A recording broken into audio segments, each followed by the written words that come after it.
Hi, my name is Sai. I am from Shan State, Myanmar.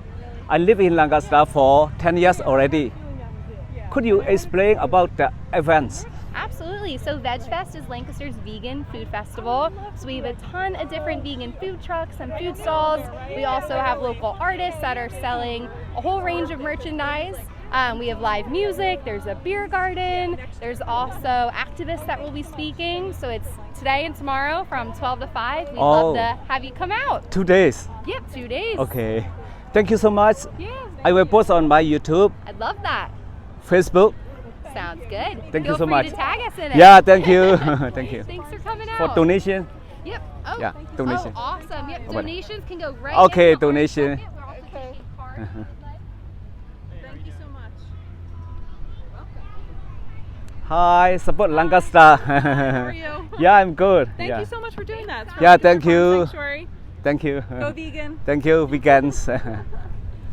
Thank you. Enjoy the day. Thank you. So much for attending Vegfest today with us, and welcome to our panel discussion on activism. We're going to spend the next hour plus talking about efforts to address climate change, food justice, and animal welfare through various forms of activism. We hope you are able to learn how others are engaging in the world of activism, and also perhaps leave inspired to engage in your own activism in the future.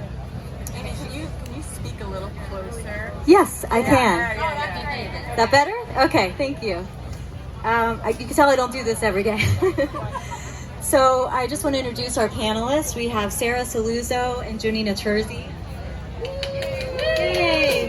So Jonina and Sarah are the founders of Lancaster Farm Sanctuary, which was established in 2017 to address the need for a farm animal sanctuary that's rooted in intersectional advocacy. They recognize the intersectedness of various issues, including animal exploitation, social injustice, human health, and the environment. Notably, Lancaster Farm Sanctuary is an LGBTQ founded and led organization. At the core of LFS's mission is rescuing and providing lifelong sanctuary for farmed animals. In addition, through connections with individuals, public education, and cultivating collaborations with organizations, LFS strives to enhance the well-being of all community members, alleviate animal suffering, and guide humanity toward a more compassionate and sustainable future. Just that. That's all. Save the world. Next, we have Tiffany Stair with Revolution Philadelphia. Tiffany is a self-described lifelong cat lady who made the connection to veganism overnight in 2017. She's been engaged in local activism ever since. Tiffany is a registered nurse of up 20 years, specializing in emergency medicine. Since co-founding Revolution Philadelphia, she is committed to banning horse-drawn carriages and the sale of fur in Philadelphia, as well as finding long-term solutions for animals. Next, we have Stuart Mitchell, who is a Brooklyn-born animal rights and human rights activist. He is a poet, public speaker, and author of 2 books, Liberation Summer and Kayla the Vegan. He visits New York City schools to speak about animal rights and cruelty-free living. Stuart created Voice for Change, which is an all-inclusive collective liberation advocacy group. He sits on the board of the political advocacy organization Voters for Animal Rights, and has won awards with PETA and Woodstock Sanctuary for his animal rights work. And finally, we have Ellen Dent. Ellen is the co-founder of the nonprofit Animal Alliance Network activist group as part of the Animal Save movement. She helped to organize weekly pig vigils outside the former largest slaughterhouse in the Southwest. Currently, she is also a dedicated plant-based treaty campaigner who helped to obtain the City of Los Angeles's plant-based treaty.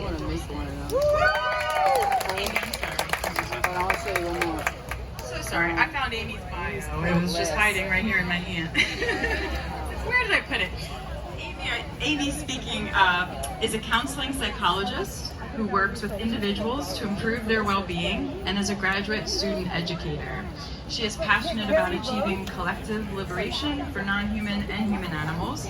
She currently serves as a volunteer for Lancaster Farm Sanctuary and other local animal rescues. Thank you so much for doing this. Kind of hoping you could get away with that, but thank you. And I just wanted to introduce Morgan. Thank you so much for volunteering as our ASL interpreter today. Thank you, Morgan. So I've briefly introduced everyone, but I'm going to next invite all of our panelists to please tell us about your activism and how you got involved in it. Yeah, so the question of how we got involved with our sanctuary is kind of different than individually how I got involved with animal activism. For me, I saw slaughterhouse footage when I was really young. I've moved here, so now I'm going to be a Pennsylvanian with all of you. And I'm here representing Animal Save Movement and Climate Save Movement for Plant-Based Treaty.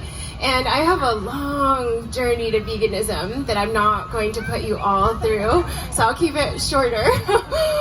But when I was a child, all children instinctively are, I love animals. I still do. I absolutely adore and love animals and absolutely love going to sanctuaries. That is my therapy. So I highly recommend going to sanctuaries and decompressing there, especially if you're an activist. It's such a wonderful thing to do. But when I was a child, I loved animals. And I realized something was wrong with what was on my plate if I loved animals. And I asked my mom what happened to the animals that are on my plate. And she said, don't worry about it. They're dumb. They don't feel anything. They live on the farm and then they're killed. They don't feel anything. It's okay. So I didn't question that. And I kept eating animals. And when I got to be about 13, I realized I just really didn't like eating animal flesh. And that is what we call it. We call it flesh. We do not call it meat. It is their flesh, just like our flesh on our bones is our flesh that people are consuming. Not here, thankfully. Thank you all for coming here and trying wonderful vegan food, plant-based food. But it's their flesh. And I didn't like eating that. And I didn't know why. And so I stopped eating their flesh for a few years. But I didn't know what I was doing. And I was on my own. I was the only vegetarian that I knew. And I didn't feel healthy, and I got peer pressured into eating flesh again. And so I did for many years. And then I was chewing on flesh and came across like a bone chip or a piece of gristle or something, and that always ruined, my meal for me. Was getting that in my mouth. I was like, what is this? Like, why am I chewing on this? This doesn't feel right. And I talked to one of the waitresses at my work, where I worked at the time, and she was like, oh, I don't eat that. She was like, I still eat some sea animals sometimes, but I don't eat that. And I was like, you know what? I don't have to eat that either. Like, what am I doing? Why am I forcing myself to eat this? Like, there's so many other, things to eat. And I really loved vegan food. Since the beginning, I loved eating my vegetables, I loved eating fruits. So these are the things that we're naturally inclined to eat. These are the things that we are drawn to eat. And I was like, okay, I'm done. I'm not eating any more terrestrial flesh. I'm not eating them. And, it was probably about 10 years from then when I finally got to veganism. So I'm just going to fast forward for you all. We'll fast forward. But during that time, during those 10 years to figure out to become vegan, I was pescatarian. And I would sit at events and I would order tofu at events. That was the vegetarian option. That's what I would eat. And I'd be sitting at an event with a fur on and a leather bag, completely disconnected, and still eating primarily vegan food. So completely disconnected. Then I moved in with a roommate who had been vegan for 10 years. And I thought, hey, wouldn't it be easier if we just ate the same thing? So I decided to cut out all animal products or, start my vegan transition, still not realizing why.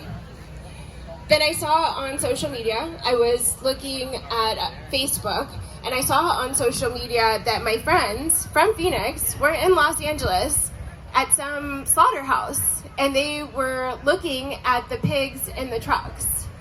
And I was like, what is this? Where is this? And I lived near downtown Los Angeles at the time. And I decided to go and see these pigs. They were only 10 minutes away. Only 10 minutes away from where I lived. So I went down there, the first truck pulled up, and that is when I realized that I had been lied to my whole life. The truth had been kept from me. These are the victims of animal agriculture, and there are billions more.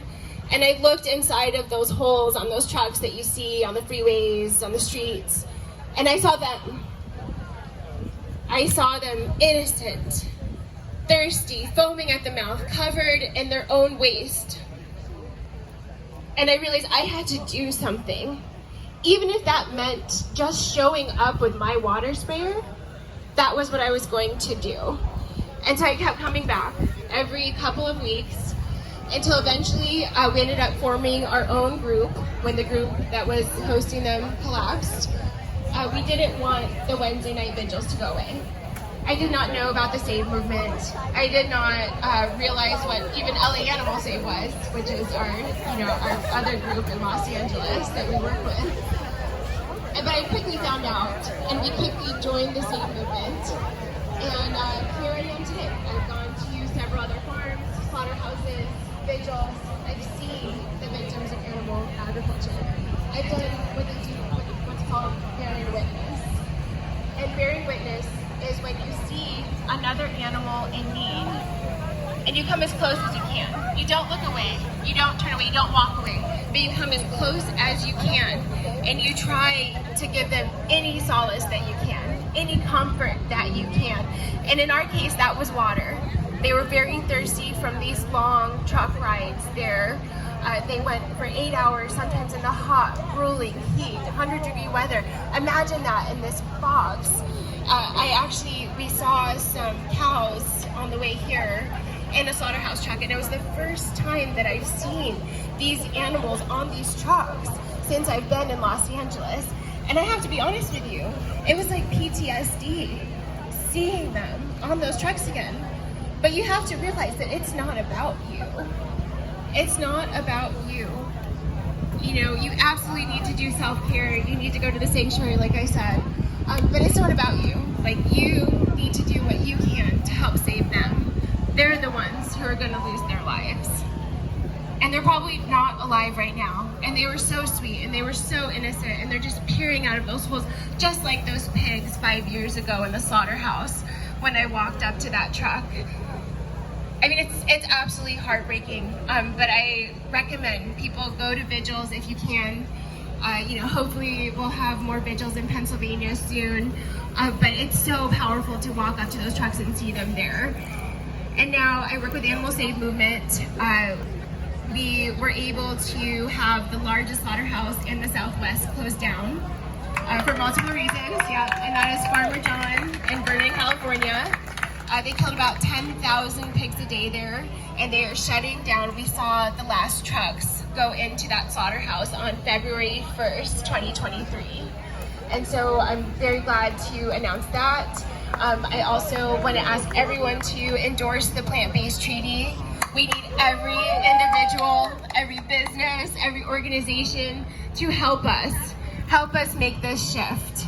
Because it's not just about animal rights. Like, we need to fight for our climate as well. And those things intersect.